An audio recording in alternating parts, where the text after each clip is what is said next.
नमस्कार मंडळी, स्वागत आहे तुम्हा सगळ्यांचं आणखी एका नवीन व्हिडिओमध्ये. आज आहे आपल्या भाव्यादादाची हळद. हळद लावण्याआधी सगळ्यांनी जेवणं उरकून घेतली, म्हणजे कसं हळद नाचायला एकदम जोश येईल ना सगळ्यांना.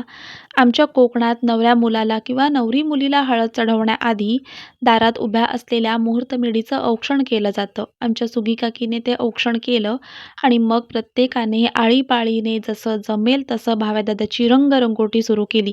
आणि भाव्यादादाला रंगवता रंगवता हे कोण मध्येच उभं राहिलं? अरे हा तर आपला आयुष. आणि मग वाडीतल्या सगळ्यांनी सुद्धा भाव्यादादाला हळद हळद लावायला सुरुवात केली. ही माझी मम्मी आहे, जी कॅमेरासमोर अजिबात उभी राहत नाही. तिला फोटो काढायला, व्हिडिओमध्ये यायला अजिबात आवडत नाही. पण माझ्यावर तिची जास्त मेहरबानी आहे, कृपा आहे, म्हणून ती आपल्या व्हिडिओमध्ये येते.